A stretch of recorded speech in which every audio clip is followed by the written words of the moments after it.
Welcome, everybody, to another episode of On the Range Podcast with Warhog Tactical and Kelly Defense. I am Mark Kelly, and as always, I am joined by Rick Hogg from Warhog Tactical. How's it going, buddy? Man, Mark, it is going great. Just want to thank the viewers, listeners out there for giving us your most precious commodity, your time to tune in. Hey, guys, if you like what you're hearing, please do us a big favor. Hit that like button, subscribe button, whatever platform you're listening on. Don't forget, leave us a rating, review. I don't care if it's just a thumbs up emoji. Do something to help us bump this algorithm. And oh, by the way, if you like what you're hearing, you want early access, you want in kind of new training videos, you want a Zoom call with me and Mark, go to patreon.com/on the range podcast. Again, kind of early access to everything on there. And just want to thank you guys for tuning in and supporting the show. Yeah, man. Wherever you are, thank you for making this part of your day. And today's episode is brought to you by Killcliff. So go to killcliff.com, use promo code OTR15, save yourself 15% on the entire purchase. Also, while you're there, check out the Cult Club. It's a rewards programs. The more you talk about, the more you earn. They have a bunch of great flavors out there. They have a new one called Octane that is both CBD and caffeine. Unbelievable. Great flavors. They have recovery drinks, energy drinks. They use good, clean ingredients and fuel the American dream with ingredients that do not suck. So today, Rick, we have a fantastic guest. Yeah, I'm super excited to introduce our next guest, man. We've got Stephen Hunter. He is a New York Times best-selling author. He's also Army veteran, a Pulitzer Prize winner. I mean, he's written over 20 books. He's got the Bob Lee Swaggart novel series. Man, when you get your books made into a movie, it's something else. So super excited to have Stephen on the show. Yeah, one of the great storytellers. Let's go ahead and let's bring him on. How are you doing today, Stephen? I'm very well. Thank you guys very much. No, I just want to say, Stephen, thanks for coming on the show. Thank you for your service. I don't know if a lot of people know you are an Army veteran, so appreciate that. And yeah, man, sorry to cut you off, Mark. No, go ahead. Thank you so much. I love being thanked for my service as a veteran because I didn't do anything except sit on my butt for 2 years. So my butt thanks you. Well, were you actually in the old guard up in DC? I was in the old guard. I was first in Alpha Company at Fort McNair, and then I was moved across the river to Headquarters Company, where I joined the PIO, Public Information Office, and that's where the real sitting took place. Now, do you credit the battle of the chair, and I won. Now, do you credit your development of becoming an author and writer at the PIO, creating all those narratives for the upper chain of command? It certainly didn't hurt. You learned it was. I think all young men are helped by being in a large illiberal organization that doesn't give a damn about their feelings. And you just have to be somewhere, someplace, and do your job. And nobody is going to ask you how you feel that day. Yeah. And 2 years of that, it doesn't hurt anyone, and it helps a lot of people. And to be honest with you, I always say I got more out of the Army than the Army got out of me. And I think that's the case. And I think the discipline that the Army squished into me, it paid off in the long term. And sure, some of the men that I worked with and for were jerks. Some of them were stupid. Some of them didn't get it. That's all right. So what? That's humanity. You're not guaranteed a soft path through life. And dealing with that kind of minor adversity is very good experience. And it almost never does any harm. Right. I mean, if your DI takes you into the swamps and drowns you, obviously that's not good. But other than that, it's okay. Yeah. So, Stephen, your newest book, Targeted, comes out the 18th of January. You know, super good read. I'm not going to let any secrets out there. But here's the thing: I found it interesting at the kind of the end. Your acknowledgments there. You made some good points and talking about just kind of apologizing for not really able to do that good research in Idaho. Just kind of out of curiosity for the viewers, listeners out there, how much research goes into these things? And I think a lot of people would be surprised where, yes, it's your imagination kind of coming up with the storyline, but there's a lot of research that goes in behind these books, isn't there? Yes, there actually is. But the truth is, via my method of writing, I'm not aware of it. I'm not one of those guys who does the research first, because if you do the research first, sometimes you never stop researching and you never start writing. My idea is to start the book now, and as I write, I will research. And when I need to know something, the internet is a great device, and I'll look something up and I'll plug it in that day or that afternoon or the next day and keep going, keep moving forward. I do what's called vertical researching as opposed to horizontal researching. I don't do context. I don't do big scope. I don't do big arc. Just as an example, the book that I've just finished is set in the Normandy campaign, July 1944. There must be 10 or 15 books on the Normandy campaign, July 1944. I buy them all, but do I read 15 books? And the answer is, good Lord, no. What I do is I open to the index and I find the part about sniper warfare, which is the subject proper of this new novel, not Targeted, but the next book. And I'll read those 10 pages. And I'll do that for all 10 books. And I'll learn enough to keep going. And then if I don't know something, I will either make it up if I have to, but I'll make it up and try and keep it consistent with what I already know so that it doesn't stand. I mean, somebody doesn't show up in Normandy in a 1958 Ford Galaxy. I understand. Now I might have the guys in a 1944 field code when, in point of fact, the 1944s didn't reach the troops until 1945. That's the kind of mistake I can Right. more or less live with. Though if I catch it, I will fix it and make it a 1943 field code. And they all wore, if you look at the old pictures, all the guys in Normandy in 1944 wore model 1943 field jackets. And getting stuff like that right is a great pleasure to me.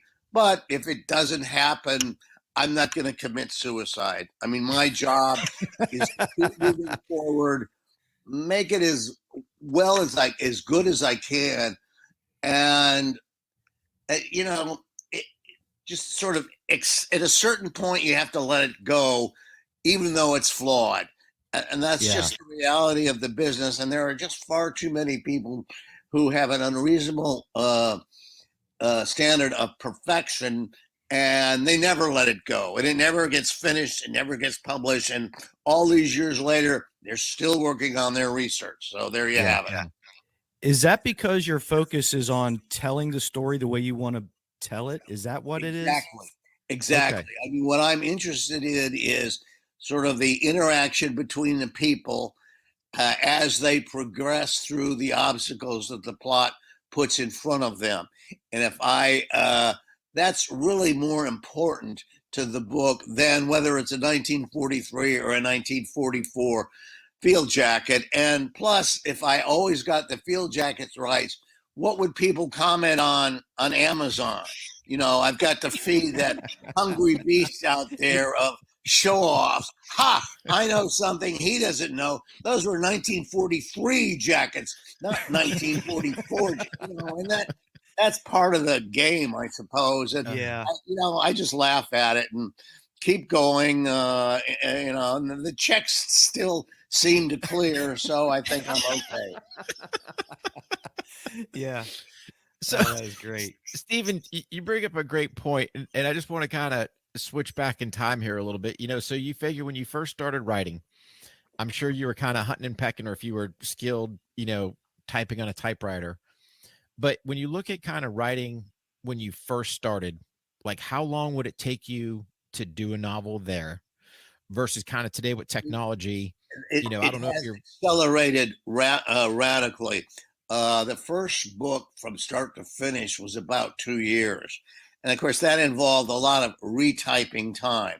If you went to a second draft, that was literally a second draft, meaning you had to type the whole damn thing over and over. And if you're a less than graceful typist, that was agony, and it was agony for me. And that itself drove a lot of people out of the business. But now, of course, it's all done in cyberspace. The manuscript is fluid, so if you want to change Bill's name to Sam, you hit one button and then you hit, send, and through 600 pages, all the bills become Sam's. And so, it's a lot easier from a technical point of view, and you don't submit a manuscript anymore. You convert it to there's a way. I mean, this everybody knows this. You can send it to them via email, and all the editing takes place on the screen, and there's no paper. I mean, the first time I see the book on paper is when I get the advanced reader's copy about 6 months before publication, and to me, the book is now a phenomenon of glowing green on a dark background, and it's just, as I say, there's no paper anywhere in the process. And do I miss paper? I don't know. Maybe. I remember when I finished. I mean, the last book I did that had a paper representation was The Third Bullet. And when I was finally done with it was very long, complicated to write. When I was finally done with it, I was taking it to FedEx, and I remember just pausing as I got into my car. The manuscript was about 3 to 4 inches thick and weighed about a pound and a half. And I remember thinking, holy cow, did I do all this? And I'd flip the pages and I'd see, millions of keystrokes. And it was just, there was such a pride in creating the object.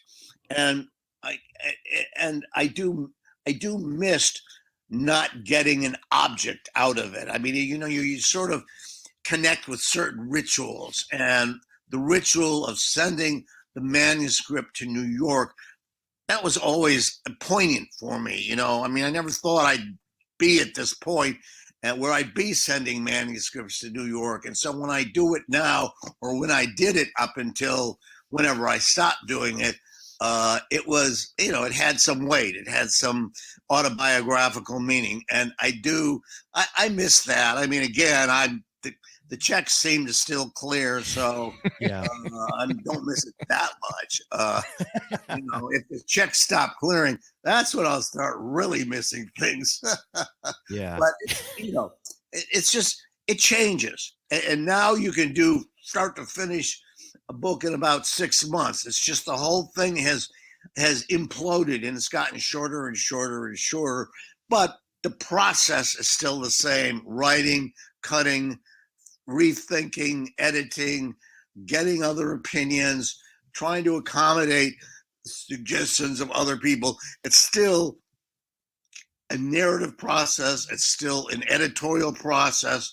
It's still intellectually, it's the same, even if technically you use a send button instead of the U.S. Postal Service. It's you want to play in this game, that's what's got to happen. So shut up about it. Don't play in it. Those are your options. Just for reference, what was the first style of typewriter? I'm sure it was a typewriter, the first book that you wrote. Did it have the old carriage style going back and It forth did feel? indeed, and it was in Underwood. And in fact, when I look back on it, my career has it traced the evolution of writing technology. Yeah. I went from manual typewriter to electric typewriter to what were those? There's that IBM thing with the ball. Yeah. I Hmm. forget what it was called. And then I went to primitive a computer with where you put the discs in. I can't remember what the operate, maybe MOS, something like that.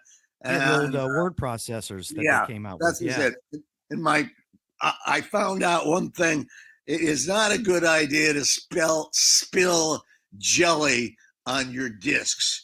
And I had to pay somebody to rescue a disc of mine with about 400 pages on it that was smeared with jelly, and Mm. uh, it somehow he managed to save all but one chapter. And of course, to this day, I believe that if he'd been able to save that one chapter, everything would have been different, and I would have been 10 times more successful. But damn it, I Yeah. never got that one chapter back. So Oh, you that's know, great.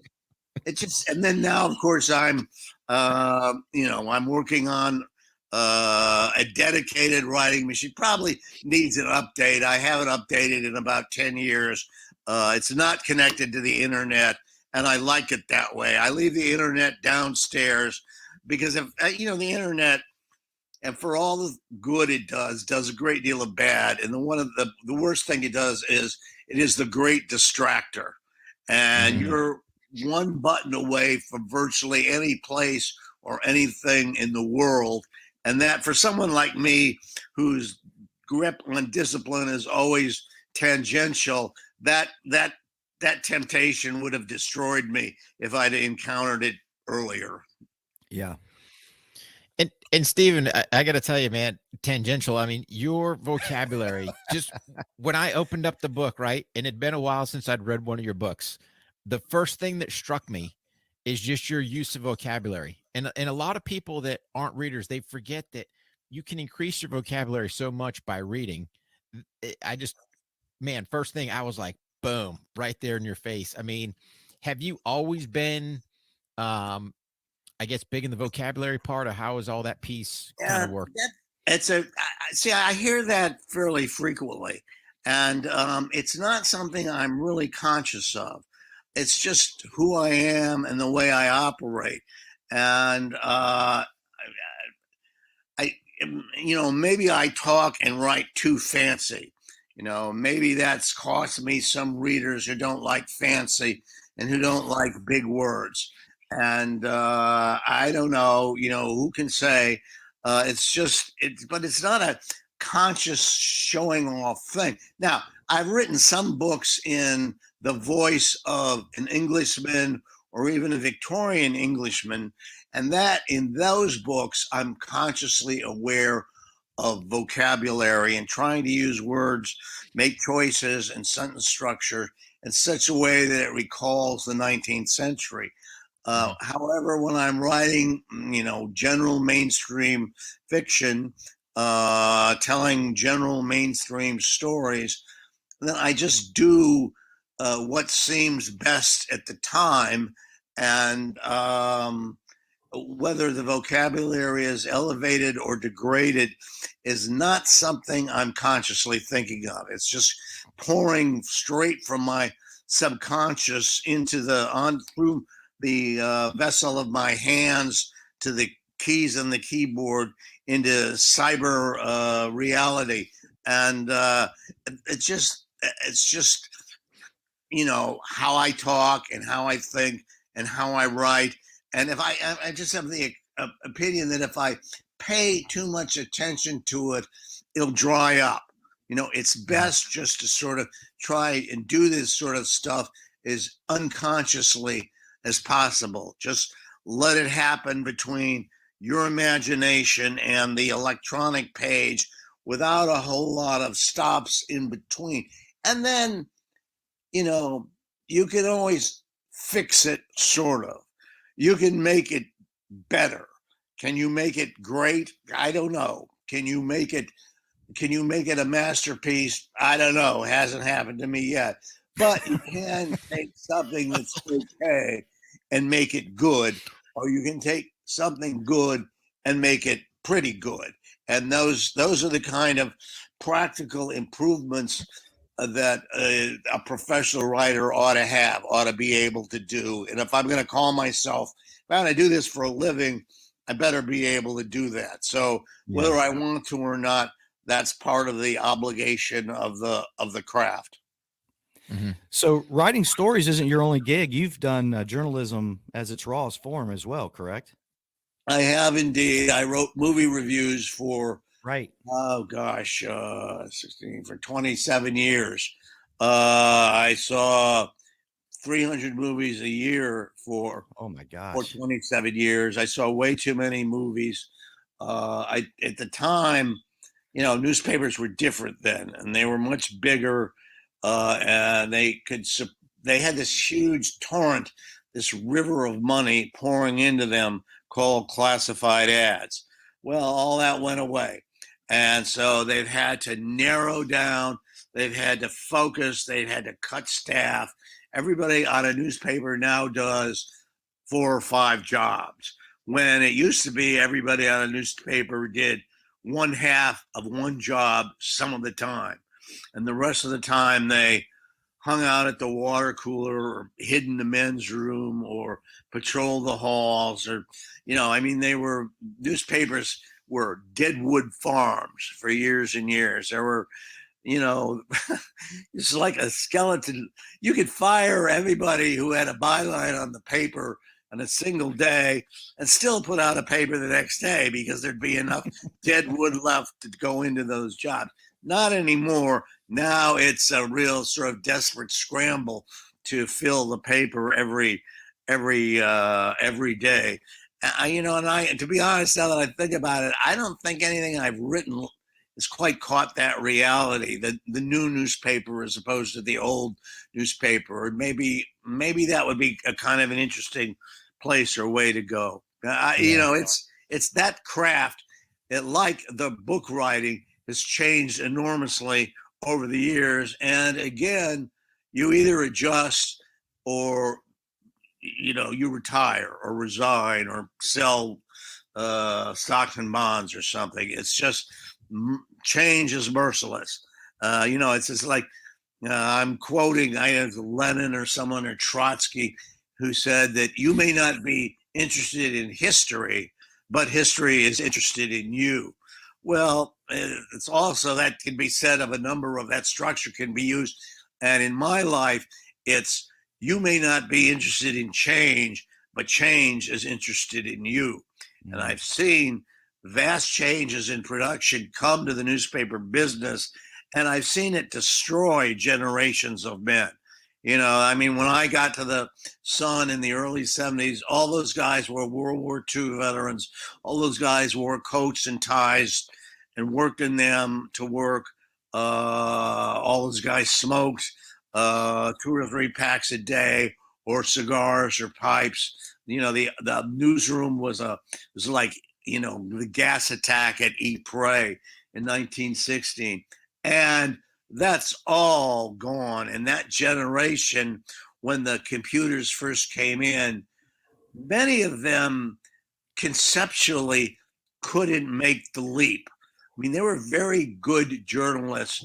They were very highly skilled at the craft of putting out a hot metal newspaper, meaning a newspaper in which it was produced by linotype, and the linotype was slugs of lead with upside down, backwards letters on them.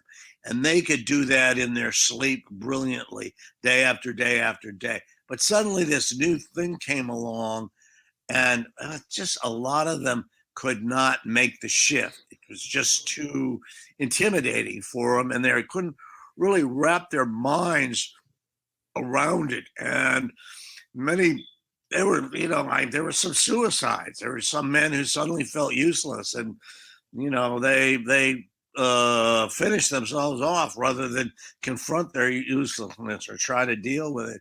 And it was sad, but as I say, change is, you may not be interested in it, but it is interested in you. Yeah. And So, that's true in all industries. I'm sure it's not unique to mhm. journalism by any means. And, one of the things about being a journalist is what happens to us, to journalists, is always far more important than what happens to the truck driver or the farmer, because we don't see that. We see ourselves, that's our first focus. But it's true of everywhere and everything. Mhm.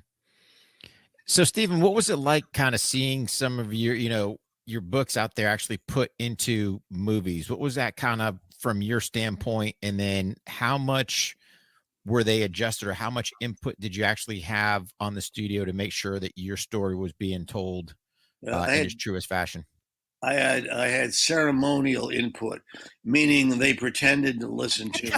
I knew there would come a moment when they stopped returning my calls, and I knew it would be a challenge to. Yeah. Is Mark Wahlberg no longer my best friend? I knew that day would come, and fortunately, I was old enough so that I didn't take it personally. I thought it was kind of funny, and here's what I have a stock line about the movie business, and it's for a writer. You're not being paid in money. You may get some money, but what you're really being paid in is funny stories to tell your friends. And you get a lot of those because it's a daffy business. It's a strange business. It doesn't really make a lot of sense. A lot of crazy things happen. It's just it's I don't know why it developed into the way it did. And in fact, one of the guy, a big producer, said to me, he said, this is the strangest way to do business in the world, and yet it works. I mean, that's why we do it in this crazy way. And it's they don't no. So the answer to the question is no. They didn't really listen to me. I tried. They stopped listening to me when I saw the finished product, and they had trouble with the ending. And in fact, it's as recently as when they made the preview, they had a different ending on the movie. And if you see the preview, it's got a scene in the movie. It's got a scene in the preview that doesn't occur in the movie. They had trouble with the original ending that didn't test well. So very late in the process, they shot another ending. That's the ending where Bob Lee goes to the house in wood and murders everybody. Mhm. Well, that's not very Bob Lee. He wouldn't do that. But they didn't care at that point. They just had to have a movie. They just had to have an ending on this movie that tested well. So they stuck that on, and I tried to get them to change it. I put together a memo. I told them what they could do in its stead, and how they could cut it and shift it, and nothing, nothing. It's just that's when the return phone calls stopped coming. I would say they treated me very well. They treated me with respect. At one point, Mark Wahlberg said to me, Mr. Hunter, gee, I hope we get to make all your books into movies. And I said to him, me too, me too. I really hope that too. But it wasn't to be. And again, that's, you have to play it as it lays. And that's the way it Yeah. lays. And no sense getting upset about it. The best thing to do is just to keep moving ahead. And at the end of the day, maybe you can look back on a career and take some pleasure in that. Yeah. Yeah. Well, So, go ahead, Rick. no, you go, Mark. The movie business. Now, getting into that, is it something that you were looking to do, or did you find that any more satisfying that your story was being told to a different media like film rather Uh, than people having to read the book? Did you feel anything a little bit more satisfying than winning some kind of award or bestseller? No, not really. I knew, every writer wants a movie made because you reach a wider audience and it sends people back to the original book to some degree. It makes you, I was famous for 3 months. I had 3 months of fame, and that was kind of fun. I get to walk on the red carpet with my wife Nice. and, and daughter, but I knew it would be a rough process. I knew that at a certain point they would panic and do what they thought was best, regardless of what I said. In other words, I knew that my shelf life time was very limited out there. And I was okay with that. I was old enough so that I didn't have to take it personally. I didn't have to get depressed about it. I did not see the movie as the ultimate end. I didn't write the books to get movies made. I wrote the books because I seem to have a gift for it, and I don't feel complete unless I'm using that gift, however great or small it might be, to its fullest extent. Um, so when it came to the movieization process, it I knew it would have a lot of pitfalls. I knew that some of the people would be treacherous. I didn't know that all of the people would be treacherous. And when I sort of finally got quit of it, I felt not disappointment, but relief. And I said, I don't really belong in that world. I'm much better off in a room with a keyboard than in a room with 10 strange people giving me contradictory advice. And, I'm better off in a room where if I say it rains, I have to type what 8 letters, ITRAINS. It rains. Whereas if I write "it rains" in a movie script, that's an expenditure of $750,000. Where does that fit into the budget? Where can we shoot that scene? Where can we, and there's all sorts of logistical and other considerations. I wrote a book called The Day Before Midnight, and at one point, one of the producers says, "Oh, by the way, instead of midnight, we've decided to make it noon." Well, the point of the book was midnight, built on the model of midnight. And I tried to explain to him, no, it can't be noon. That's not the idea. And the only thing he saw was what was more likely to get the movie made. What script was more likely to get green lighted by the big bosses. And a script set at noon, which was much cheaper to shoot, was more likely. So that was his only reality. And to me, that was ludicrous. But we were just speaking in such different languages that there was really, it was kind of funny. It was like two warships going in opposite directions in the fog, passing each other a mile apart and seeming to communicate, but not really communicating at all. That's a funny story that I got out of my movie experience. And let me guess that the next question is, are any of your other books going to be made into movies? And the answer is probably not. You really only get one swing at bat. And although Point of Impact, or as they call it, Shooter, has become sort of a cult favorite.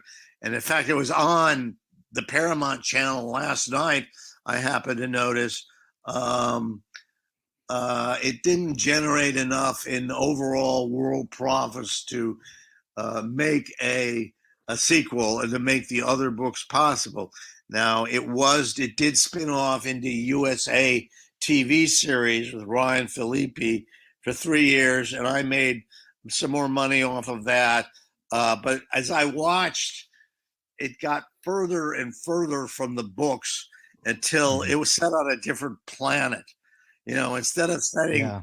the day before midnight at noon, they took it off of planet Earth and moved it to planet Doom. And at that point, I couldn't stay with it. Its connection to what I had written had gotten very, very, you know, thin, and it didn't seem to need my eyes to validate it. So I stopped watching it. Speaking of being on Paramount last night, you seen any royalties from that? Yeah, I do. In fact, the other day I got a check for 0.9 cents. Literally, I mean, I'm not joking. And I took it to the bank and put it in the check, machine. And because I knew that if I didn't, it would screw up Hollywood. If I don't cash my check for 9 cents, Hollywood falls, and didn't want to have that on my conscience. And the bank couldn't really believe it. They double checked to make sure that I was cashing a check for 9 cents. But again, that's the computer. Doesn't matter to the computer if it's 9 cents or $9 million. It's just no sum is more valuable than any other sum to the computer, and the computer determined that I had earned 9 cents in royalties for that property for that period of time. And so, but actually, I don't think it was a royalty. It was a payment for my appearance in the TV show. Everyone gets royalties. I had flown up to Vancouver and filmed a little 3-minute, maybe not even that long, guest appearance as the gun store owner. And I still get royalties for that, 9 cents being the last royalty. I couldn't begin to justify it, but as I say, the check did clear, and there's 9 cents to burn on Vice or whatever. Yeah. So if you want to talk about this book, was this something, because you already said that you're working on your next book, are these just keep coming out? Or do you just keep until the story's over, or you decide you're done? Well, I've sort of screwed up accidentally my own the rate of books I'm publishing. I inserted a book in the process that kind of pushed everything else out further. And that book was a book I did last year called Basil's War. And that was based on a shorter book that I'd already written, but I was asked to expand it. And it took a month. It wasn't 6 months. It wasn't a year. It was a month. But it was important to me. I liked the book. I liked the character. I liked the period. I liked the language. I thought it had some kind of potential. So I went to all sorts of trouble, and it cost me some money, I might add, to get that book published. And that pushed everything behind it back further. So now I'm ahead of the game. And this book, Targeted, was originally supposed to come out last fall. And because of that insertion of Basil's War, it has been pushed back, about 5 months. And I'm not sure that did me any good. I'm not sure how that's going to play out, if that's for good or for bad from a market point of view. And then when I was done with Targeted, I had, as I say, this World War II novel that I really was anxious to write. And I went right ahead and wrote it. And because it was so much fun, I worked really hard on it, and I got it done rather quickly. So it'll be published not this year, but sometime next year. And so the book I'm working on now will actually be my 2024 book. So, Wow. it's just the time between writing and publishing has gotten, even with the technology involved, it's gotten longer, not shorter. And then, as I say, that's that. Deal with it or get out. Don't cry about it. And we're just, we just hit the keyboards and try and turn out stories that people will like. And that's the only thing I can do. I mean, I don't know how to do anything else. I can't make them publish it. It's their publishing house, not mine. And they make those decisions. They might pretend to listen to me, but they really don't. So there you go. Yeah. Where can everybody find the book? I know that it's coming out on Amazon. It actually makes its physical appearance in the bookstores on January 18th. That's number one. Number two, on all the big book selling mail organizations like Amazon and B&N and some of the others will send it out the day before so that it should arrive on the 18th. So the world now has no targeted books in it. It will have on Tuesday of next week, as I now speak, it will have many issues of targeted next Tuesday. That's where the physical book becomes available. Awesome. I think this one is a lot of fun. People seem to, what I keep hearing over and over again is, I couldn't put it down. They never tell you when they could put it down. Boy, could I ever put that one down? But they do seem to say, I mean, it's written to be very fast moving. It's written to be very engaging. It's, really written to be read in one sitting. And as I say, I hope people like it. It is, among other things, I think it's kind of funny. And I think people will enjoy this sort of mixture of humor and horror. That's sort of the modern world we live in. And it was that rhythm that I was kind of interested in taking. I will say that Bob is old. Bob doesn't have much, he doesn't kick down any doors or climb any stairways. He has to get his breath now and then, but he's still pretty smart and he can still figure stuff out. So, Stephen, yeah, exactly. And he hurts every place. His legs hurt, his hips hurt, his arms hurt, his hands hurt, but he keeps on trucking, because that's his idea of doing what he was supposed to do. Yeah. Basically, the setup is he is indicted. No, he's not indicted. He's called before a congressional committee. And a lot of people who have never been in action set about to judge him for what he did in action. And they think they know what he should have done as opposed to what he did do. And that's always offended me. That happens in America all the time. I mean, most recently, this police officer in, I guess, Wisconsin, see, what was her name? I can't remember, Melissa Potts. She grabbed the taser. She grabbed the Glock instead of the taser, and she was found guilty. Well, she was in the middle of a fight. And you really can't judge her unless you've been in a desperate fight. And your mind works differently in a desperate fight than it does sitting behind a desk or in front of a camera. And she ought to be judged by people who've been in desperate fights because they know what's possible. But instead, she's judged by people who know nothing. And that has always struck me as wrong. And that's the gist of this book. The people who judge him suddenly need him. He goes from being an outcast to their best friend in the world because he's the only one who can save their bacon from the fire. And it was great fun writing that. It was great fun watching the worm turn and watch the masters of the universe suddenly become pawns of the universe and turn to the good man with the gun to save their bacon. Well, I'm mixing metaphors. Save their wormhood from some very bad guys.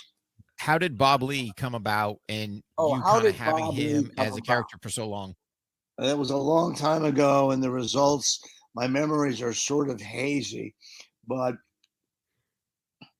I had encountered Carlos Halfcock, and I was very moved by that book, even if I thought there were some things in it were probably exaggerated. And I wanted to do a story about a sniper, and I wanted it to be based on Carlos Halfcock. And I had, in another area of my life, I uncovered a situation in which someone was hired, a professional shooter was hired to recreate for a ballistics laboratory the geometry, riflery, and ballistics of the Kennedy assassination, but on scaffolding, not in a city. In other words, all the distances were the same and all the angles were the same, and the target was moving at the same speed.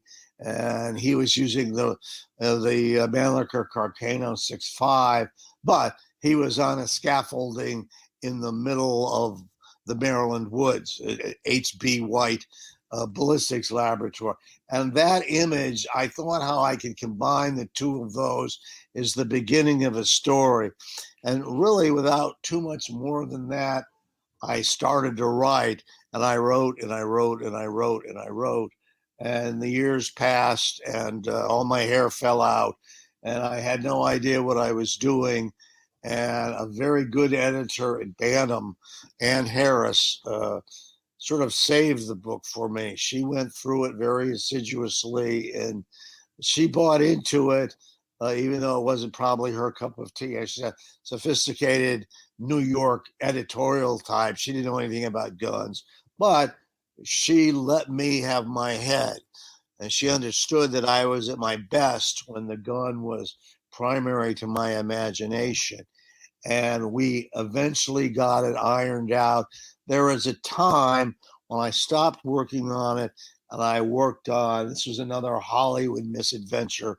I worked on a screenplay and story conferences for a version of my book that was never made called The Day Before Midnight.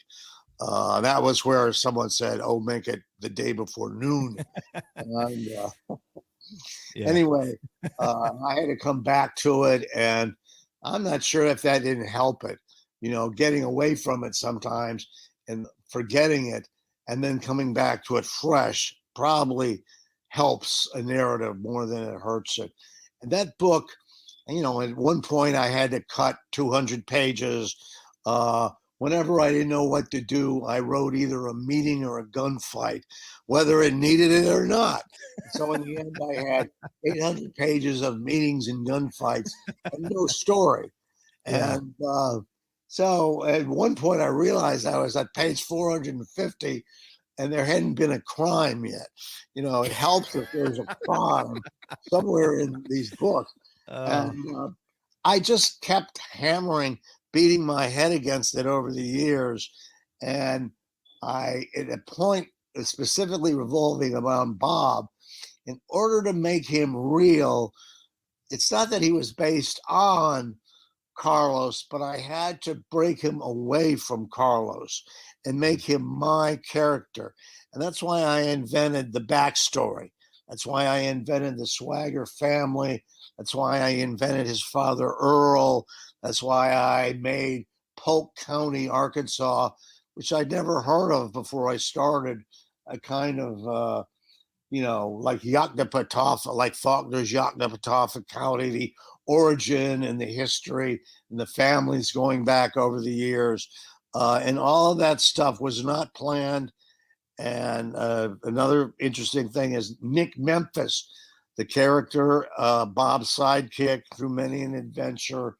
I don't like sidekicks. I don't like books with sidekicks. And I hadn't planned to write one.